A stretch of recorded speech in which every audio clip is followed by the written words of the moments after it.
Meet the cats with me.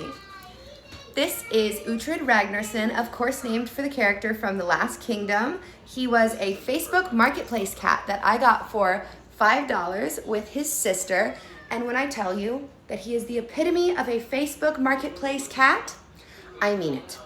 In his first 6 months here, he got out, swallowed an entire toad, ran off with a frozen pizza, an entire frozen pizza in his mouth, made it all the way up the stairs and proceeded to gnaw on this pizza so that he actually ate a good chunk out of it. His sister went to one of my old friends and they still have her. They told us that they were about 4 years old and that they were combination indoor-outdoor cats. So he was already insane, but I think that he's closer to 9 years old because when he started to jump up on things lately, he'll hesitate or he doesn't quite put enough power in it. He is the most talkative of my cats. Next, we're going in age order. This is my Mr. Odin Mans. I know we're not supposed to have favorites, but he's my favorite. He opened his eyes on my chest for the first time. So literally, I was the very first thing he ever saw. I was with the mom through her entire pregnancy. He was the only cat in an all-black litter that had a white spot on his stomach, and that's how I told him apart.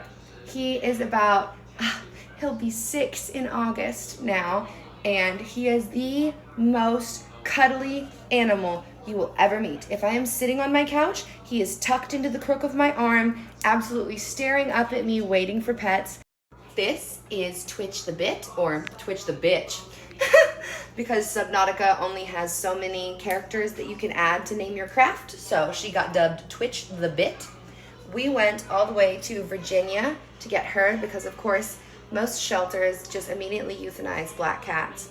She was a little kitten that had been found outside, and of course, there was no way I was going to let this beautiful angel, who looks like a teddy bear, get euthanized before she even turned a year old. So we went all the way out to Virginia, I'm in North Carolina, to get her and bring her home.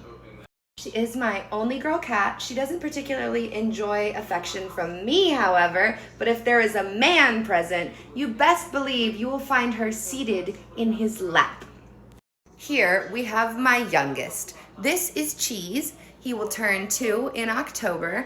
He was found in a dog's mouth by my middle school best friend, who then called me and said, my dog is going to consume this very small animal. He was this big. I mean, 3 weeks old, should not have been separated from mom, but this is the wild. So he came to me, and because he was separated from his mom so young, unfortunately, he has a suckling disorder that results in him consuming fabric that whatever he's making biscuits on, he eats it. So no cat trees, no cat toys, no throw pillows, no blankets. Nothing for him because he has already had over 6 inches of bowel resected in an emergency surgery because he had an intestinal blockage. We love him nonetheless, but his name is Cheese because there is nothing but cheese between those ears. Of course, none of my cats are related to each other, but that certainly doesn't stop them from all piling up on the back of the couch and going to sleep for hours at a time. It took the longest for Cheese to get accepted into the group because these guys had already been together for about 4 years by the time that he got here. So their energy levels aren't exactly on par, but after about a year, they finally warmed up to him.